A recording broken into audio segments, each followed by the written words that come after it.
Greetings, I am Matt McIntosh. I am presenting a paper called Gender and Power in the United States. I'm not too used to this format and style of presentation. I'm used to having an audience in front of me, so I apologize if this seems forced and odd. Again, I am Matthew McIntosh. This is a picture of me. I am a PhD researcher at the University of Leicester under Jason Hughes and John Goodwin. I currently reside in California in the United States. I am a secondary teacher. I teach at a it's called an alternative continuation school. So students that haven't been able to make it in regular traditional schooling, and so they come to me, and so I try to provide alternative methods of instruction. So I'm going to go briefly through the objectives, the methodology, the results, and the conclusion, and I will be talking quickly, but hopefully you will be able to understand me because I only have 8 to 10 minutes to get through this. I'll also be hopefully providing a paper that you can read along or later and get more information. So my objectives of the study, this is part of my PhD research as well. My objectives in this part was to examine participants' perception of power, specifically the way they feel that their power is heading, the trajectory of their power, and also to explore participants' feelings towards violence, both systemic and interpersonal, risk-taking behaviors, and callous attitudes towards women. And within that, I was specifically interested in deciphering codes and symbols within the language of hegemonic power, specifically when discussing social issues or balances of power. Elias said, power is not an amulet possessed by one person and not another. It is a structural characteristic of human relationships, of all human relationships. I hypothesize with this study that individuals who feel they're losing power potential or that their power potential is declining generationally, that they are going to have increased acceptance towards hypermasculine behaviors. And those that feel that their power is increasing are going to have a decreased tendency. And I hope that this study will illuminate why specific behaviors are deemed asocial within some social groups, while at the same time esteemed as lauded virtues in others.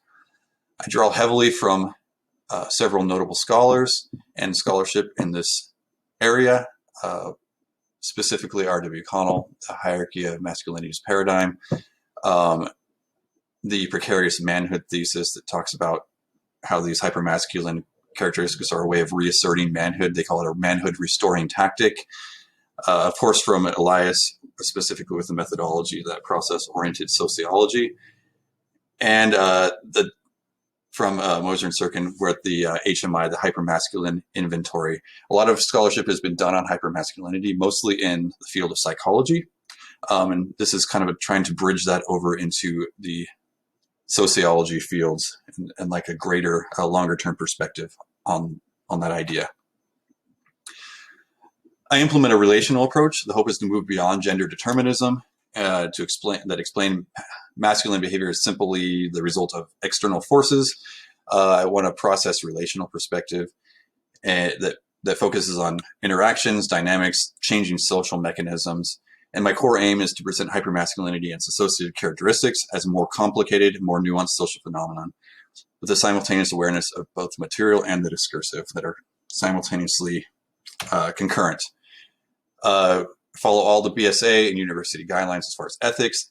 My data collection was via a semi-structured interview and online survey.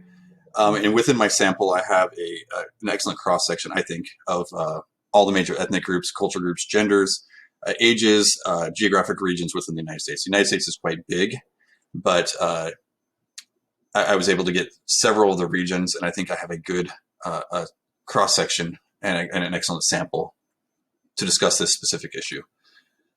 Within the results, as far as demographics, I utilized the gender and culture the participant identified with. And this was regardless of whether it matched their biological sex or race. I left it open. I wanted participants to be able to identify how they felt, what their culture was. Some participants identified their culture as Southerner, or Christian, or religious, and that was fairly common within certain groups. the perceptions of power demonstrated a linear trend. Either actually pretty much all individuals either said that they were on the incline or they were on the decline. There weren't very many or any instances of U-turns where they're saying my parents were better off, but I'm worse off. Everyone felt that you was either going up or going down. And then within the language, there was sometimes the words used like morals or social values or family structure. These were used commonly by those who perceived a decline in power. Within the language of power, this is language that was used by those who perceived their power potential on the decline. And the language that was used was always pointing towards a fear of leftist movements, often. But underneath that, there was always a deep resentment towards social movements away from the hegemonic cultural majority.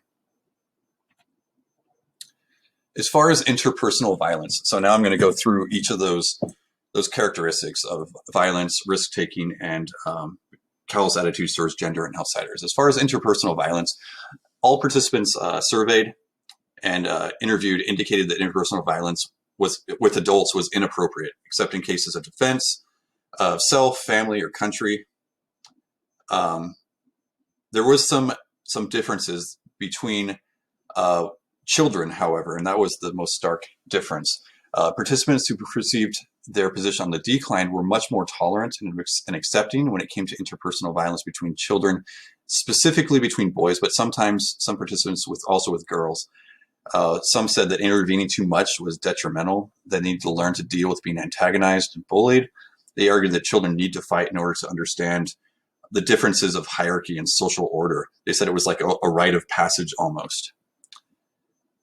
And some quotes about that. I think fighting is acceptable to a degree, as long as no one gets seriously injured. As far as systemic violence, there was very, very much a larger difference as far as systemic violence. And this was most obvious. I asked common current event questions, and this was most obvious when it came to the discussion of Black Lives Matter versus a group called All Lives Matter. And this is heavy symbolic language, and often the same participant who would speak volumes about one specific issue, and I would just ask, how do you feel about Black Lives Matter? And they would say, I believe in all lives matter. And that's all they would say, because there was such cultural weight, at least for them, behind that. But this is heavy symbolic language. On one side, Black Lives Matter, to emancipative pressure exerted, and then within All Lives Matter or Blue Lives Matter or some of the other derivatives that exist. Those are efforts within the hegemonic group to reassert hegemonic superiority. And by that, I mean masculinity, whiteness, Christianity, heterosexuality.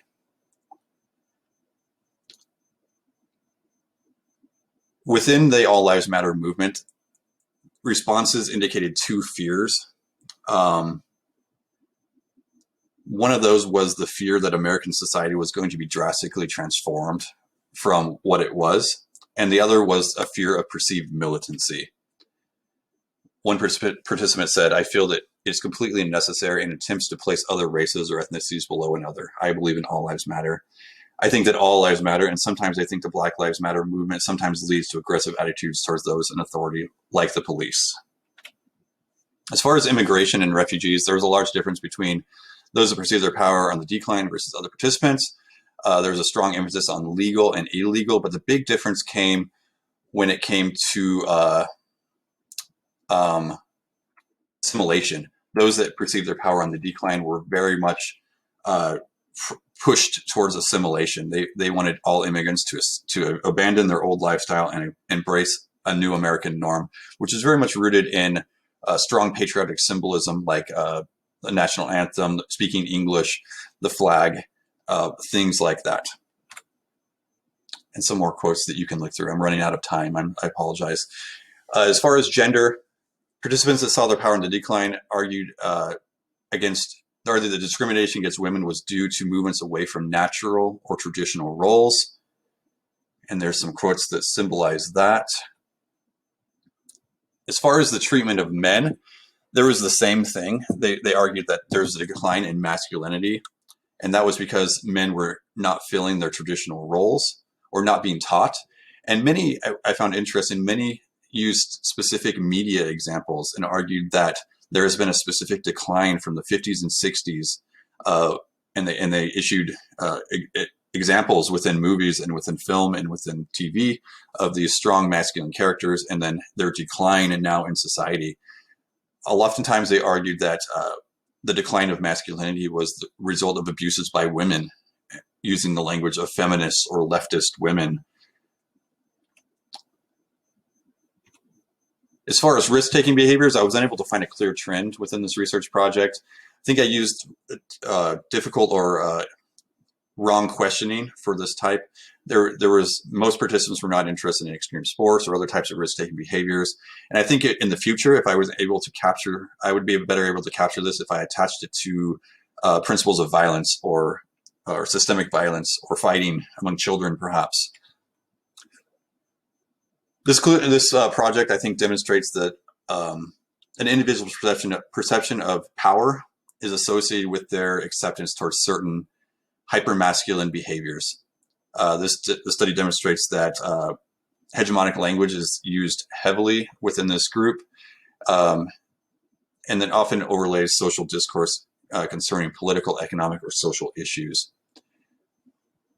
In sum, the breakdown of hegemonic language allows us to move away from the echo chamber that exists in political rhetoric to the key issues that have to do with social groups regarding their changing social and political and economic power within society. And I think this study helps to reframe the problem of hypermasculinity away from some psychological diagnosis to a more complicated and more dynamic and a longer range problem that needs more attention and study. Thank you very much for your time.